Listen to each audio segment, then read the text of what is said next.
Or whatever you want. Yeah. Start to some property side. Okay. So that would be this. If no one else turns up, you can just. Yeah.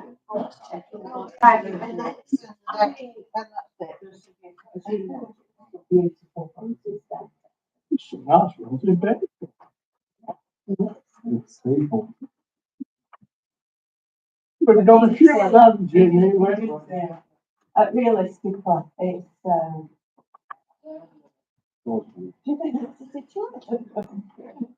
oh, it's nearly. It's all right, don't worry about it. No, this was penciled in a long time ago, so. Well, make sure you take it away, it's just special.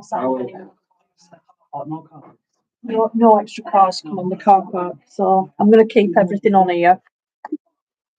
I'll pick them up in the morning.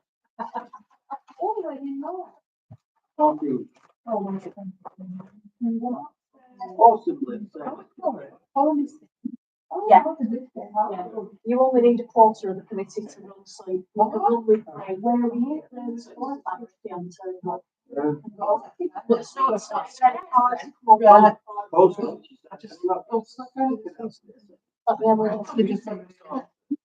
And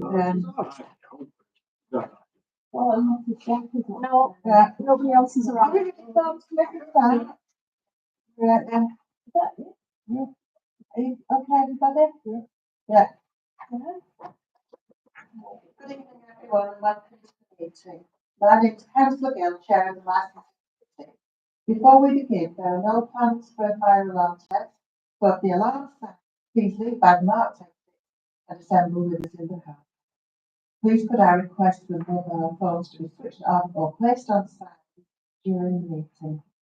The committee will not accept any notes being passed during or between items, and I would also ask that there are no private discussions during the meeting. The login register has been circulated. Members are reminded to ensure this is completed before they leave, as this is available for the public to view.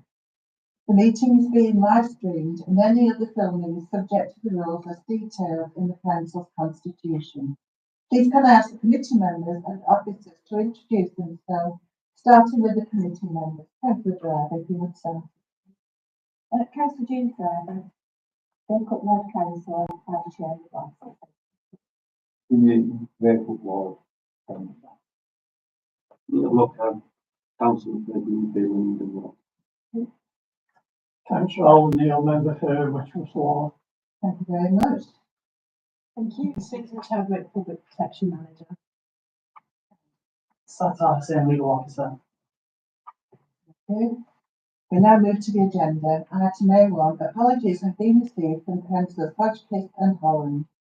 Item A2, I move that the minutes of the Licensing Committee held on the 5th of March 2024 be approved as a correct record. Do I have a second? I'll second. Thank you very much. Please can we take the vote? Those in favour? That's unanimous. Thank you very much. Item A3, I move that the minutes of the 4 taxi licensing subcommittees be approved as a correct record. Do I have a seconder? I'll second Councillor Jarboe. And please can we take the vote? Those in favour? Once again, that's unanimous. Thank you very much. We now come to item A4. Are there any declarations of interest? No. Item A5. There are no urgent items of business. Item B1 is the licensing update. Could I ask the Public Protection Manager to present the report? Thank you, Councillor Gill. I don't propose to go over the report in extreme detail, as I'm sure members have already read through it. Thank you. I will just point out that we continue to maintain a proportionate taxi and private hire fleet. Vehicles are regularly tested and drivers are regularly referred to the subcommittee for decisions as per the minutes that we've just approved. The other thing of note to point out is that we're responsible for administering and enforcing a total of 12 licensing regimes. This means that licensing officers are required to have a very broad knowledge base. We must have extensive knowledge across multiple areas, and we must stay up to date with frequent changes in legislation, case law, and best practice. And that can be challenging at times. With that being said, primate licensing has now received royal assent. That takes effect on the 6th of April 2026. Existing license holders can apply between April 2025 and April 2026. Although I'm very pleased to say that we don't actually currently have any. But it is still something that we need to know and be aware of and learn as time goes on. So thank you very much for that. And that's Thank you very much, Susan. That's great. There are no registered speakers. Are there any comments from members? Yes. Thanks, Susan, for that. Just to explain, it's sort of just a general question. How many times are we doing sort of these stop checks on drivers? We're not waiting until somebody reports something. We are still doing stop checks on. thank you, Councillor Driver. Are you referring to the vehicles, spot checks on the vehicle? Yes. Yeah, so we do occasionally have operations with the police, and most recently, although we were only able to attend one operation with work at Manchester Airport to check taxis. There weren't a significant amount of hours there, so it is a long period for not necessarily a huge amount. So we do them as they come up. As you can appreciate, we do have to work with partner agencies, so as and when those operations are arranged, we do them very often, as we can do, with the most recent one, as I said, being at Manchester Airport, and that was in back end of February, beginning of March, if I'm not mistaken. Yes, Chair. I've noticed recently, over the last few weeks, there appears to be encroachment from licensing taxi drivers from Wolverhampton. Now, from memory, unless I'm mistaken, I seem to recollect that we had a 20-mile radius within Rossendale up to those borders. I suppose the question is, could we ask the licensing officer to liaise with our colleagues in Wolverhampton, because obviously their licensing officers are being rather lax in enforcing where their taxis can go? Thank you. I have concern because some of these individuals don't have telephone numbers or relevant plates apart from what it says Wolverhampton. Thank you. Thank you, Councillor Neil. I can say that we do have open dialogue with Wolverhampton at the moment.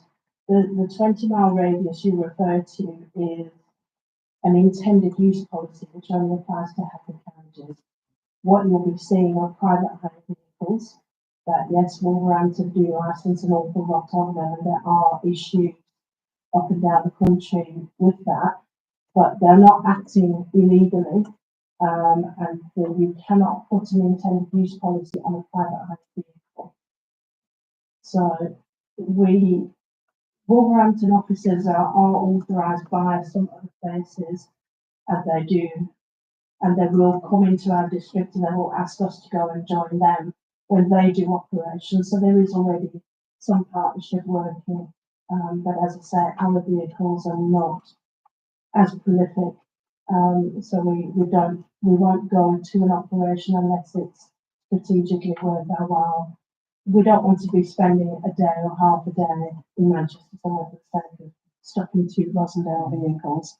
So we have to make sure it's proportionate. But we do currently maintain a dialogue with Wolverhampton.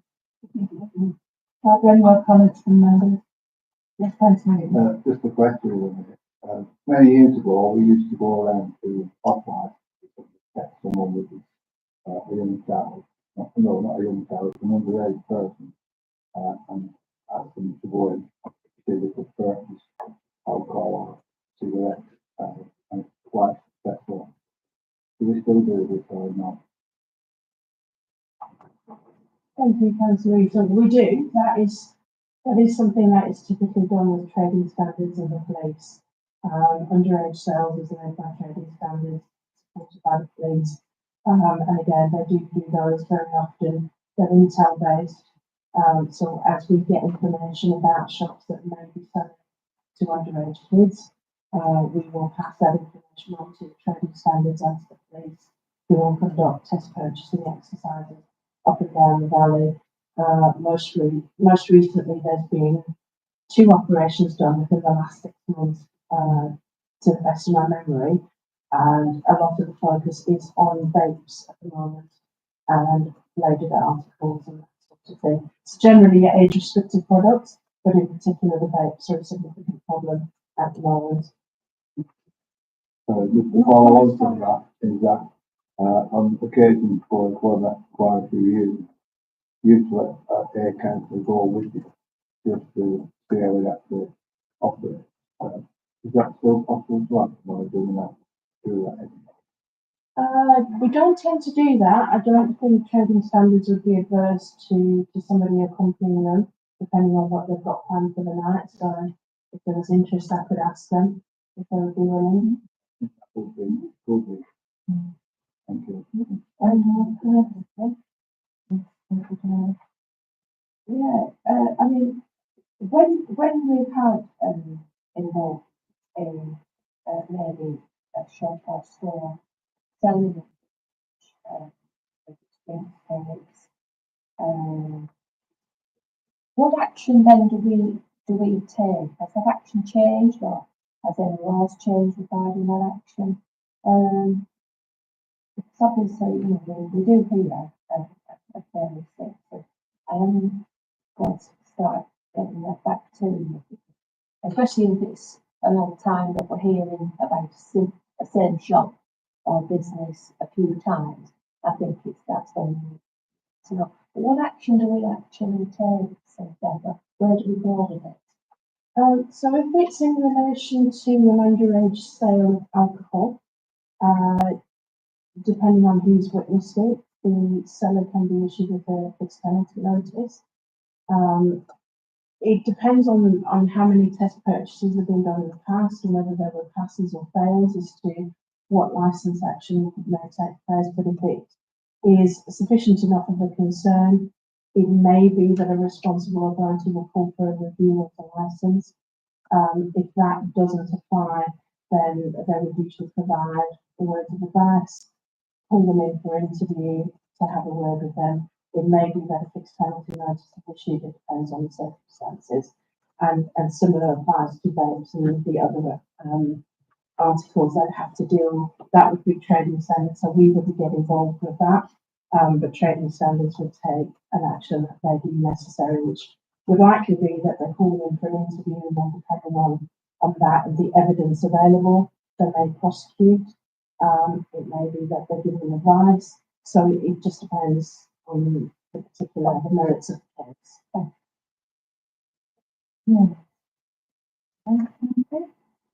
I move the recommend. Yeah, Sorry. I move the recommendation that members know the contents of the update report. Do I have a second? Thank you, Councillor Driver. Please can we take the vote? Those in favour? Thank you very much. That's clearly carried. And that concludes this evening. Thank you very much.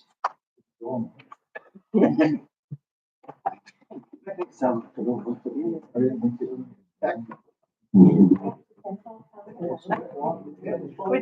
was.